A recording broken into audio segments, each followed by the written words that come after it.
Welcome to another World of Warcraft Cataclysm beta video. This is Cromar for TGN, and today we're going to be going over the Halls of Origination, the new Cataclysm dungeon. This is aimed for level 84 and 85. This is on normal mode, not heroic. This is actually a very easy dungeon overall.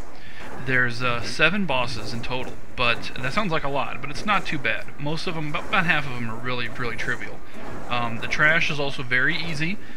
This group here is just really unremarkable, which is why I'm going through it so fast.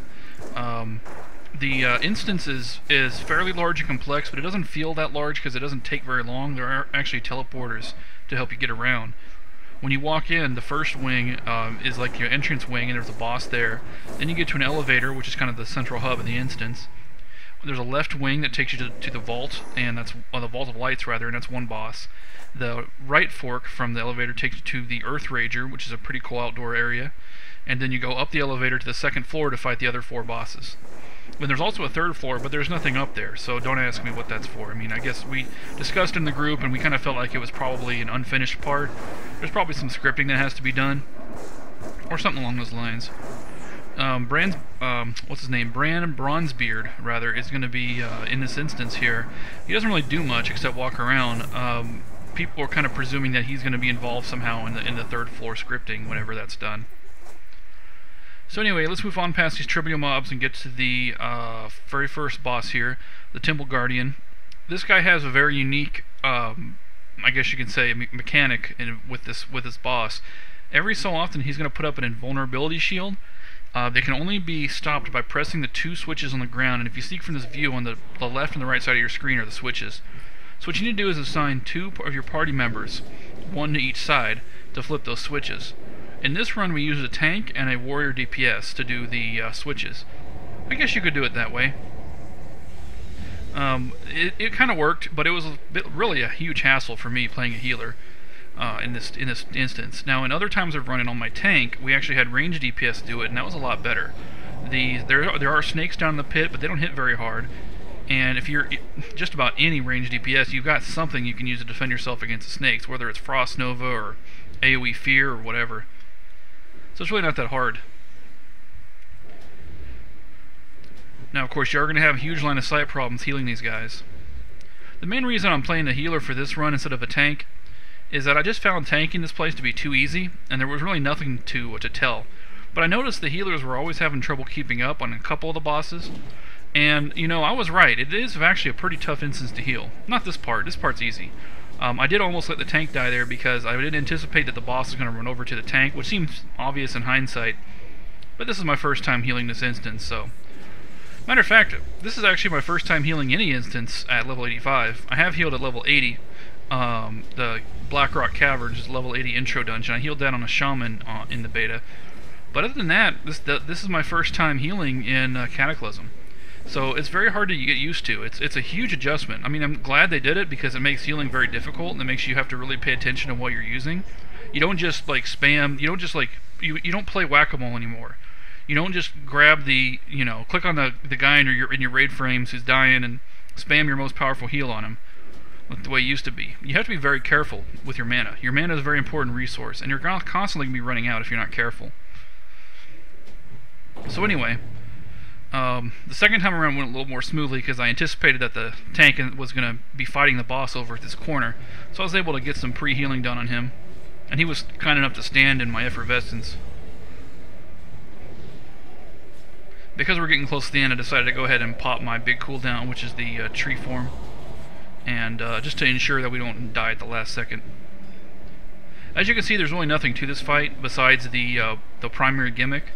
The only other thing you have to worry about is this blue fire on the ground, but he doesn't do it very often, so really nobody should die from that unless they're terrible. Yeah, I don't think even anyone dies here from that, if I remember right. So yeah, there you go. Free loot. I still say it's better to use range DPS for this. I'm not just saying that because I was healing it. Anyway, moving on to the first, or rather the second boss. This is the Vault of Lights. Before you can pull the boss, you've got this room, you've got these respawning trogs. Each trog pack has 2 elites and a bunch of non-elites, but they're really trivial. They respawn very fast, so you just clear them just so you can move on to kill these 4 elementals. There's, your standard 4. Fire, Earth, Air, and Water. They're very unremarkable. They don't really do anything. They have very simple mechanics, like, I think this guy puts fire in the ground or something, I can't remember. Honestly, I slept through this one. But I'm not really going to show you too much of those fights, because they're pretty boring. Okay, moving on to the boss. As you see, the boss appears and actually kills all the trogs for you permanently. So we're going to go ahead and pull him. This boss has really two abilities. He's got more than that, but he's got two that count. The first one's called Alpha Beams. He pours a, he like shoots this purple beam at you, and it creates a circle on the ground. It's pretty much a void zone, and there you go right there. It's on the hunter, now it's on me. Just don't stand in it. That's all there is to it. The second one's called Omega Beams, or Omega Stance, rather. It's where he just sits there and explodes. So, I use Tranquility to get through it, and you'll see in a minute. It's not too hard healing through this guy, as long as people don't stand in the Alpha Beams. I mean, fortunately no one in this group did, so hopefully that doesn't happen to you. There's really nothing to DPSing him either, or tanking him. You just hold him in one place. It's one of the reasons why I felt that making a tanking video for this would be pretty useless, because it's just pretty much staring at the feet of the boss waiting for them to die. There's only one boss that I feel like has any kind of interesting tank mechanic.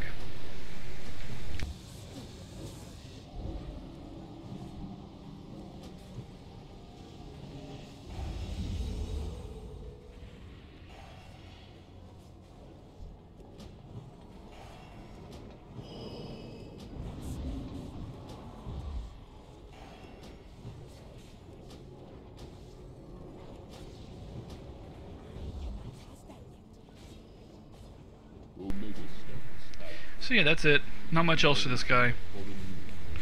He is going to do our Omega Stance again, which is pretty nasty. And it did make me wonder how long we're going to be able to hold together. But it's a good thing we killed him. I don't think I could have kept it up much longer. It is very difficult to manage your mana with the new way healing is set up. I don't know why we got so much cloth on this run. It's like every drop. After killing the boss, here's the teleporter I mentioned. I just want to show you this one. You just move on, and there's a teleporter, kind of like in Ulduar. And you just right-click, it'll send you back to the elevator. Once back to the elevator, hang a right, and you'll be in here. This is one of the few trash mobs that I need to mention. These aren't hard, it's just they spawn weird. They'll spawn and they'll come out and charge you and knock you down. They'll actually run right past the tank sometimes. As you can see here, the tank really went off a little too far. And there was a bunch of mobs that spawned after he went past. That's very annoying. That's all really it is. Not challenging, just obnoxious. Once you've done it once, you won't make the same mistake a second time. So moving on to the boss, and yes, I skipped a bunch of trash pulls, but they're just really stupid, like just 2 skeletons and stuff like that. But anyway, here's the boss. As you can see, he uses the very cool model for Morrigar, which is a great model. He shoots fire all over the place. You can't really stop that or control it. The damage isn't all that substantial. I was able to heal it with just Rejuvenation. Other than that, he doesn't really do much. He is eventually going to split and summon some ads. Eventually. And he does summon 2 skeletons during the fight. I guess that's one thing you do have to worry about if you're a tank. You do have to worry about picking up the skeletons. But besides that, there's not much else going on. I think in this run, the warrior wound up picking up skeleton ads in a second here. And died from that. I wasn't able to keep him up. Okay, now he's not dead, he just summoned his ads. And here come all the beetles.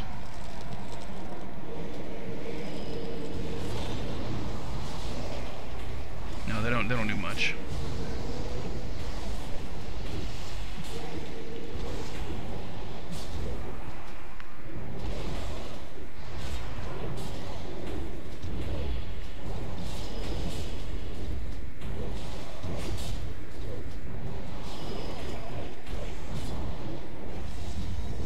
Most of our group hadn't done this before, and they thought the fight was already over. But it's not. Once the beetles and the skeletons die, Marigar's brother comes back to life, and he does the same thing. Shoots the fire, just to be annoying. And that's about it. I really think they should tune this boss up a bit. He is level 85 after all, and needs to be a little harder. I did run out of mana, but it wasn't because the boss was hard, it's just because I wasn't managing my mana properly. It's just a skill you have to learn. I feel like I do a better job of it by the end of the instance, but I still need more practice. And by the way, if you're ever making mistakes and you're playing, I really recommend frapsing your gameplay and watching it again. You know, it's just like getting better at StarCraft 2 by watching your replays. It's really helps you see what you've done wrong. So anyway, once you finish that boss, take the teleporter back and take the world's most dangerous elevator up to the 2nd floor. And as you can see from the map, you've got all 4 bosses there in one place.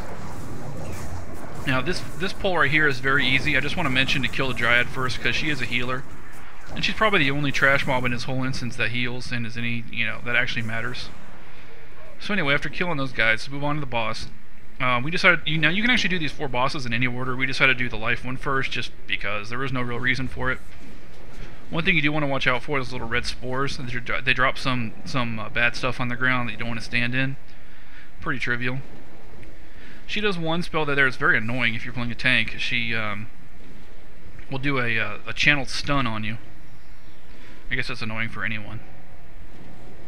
But I found it especially annoying when I was tanking and I wanted to intervene somebody and I couldn't. Now she's going to be spawning ads here. She's going to be spawning a flower and a bunch of weak little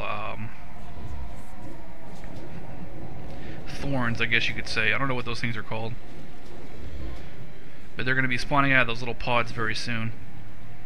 As a tank, you just want to make sure you pick those up. And as a healer, well, just trying to get killed by them. That's about it. This red spore is very obnoxious, so I'm just going to run away from it. Okay, and there come the little thorn guys. Fortunately, they didn't run straight over to me. I'm not sure why not, but I was very happy they didn't. The DK is picking them up now, so they aren't a problem. Yeah, this is a very easy boss. The only trick to it is managing the ads, and those ads are very weak, so there's really no trick to that either. Yes, my crappy greens.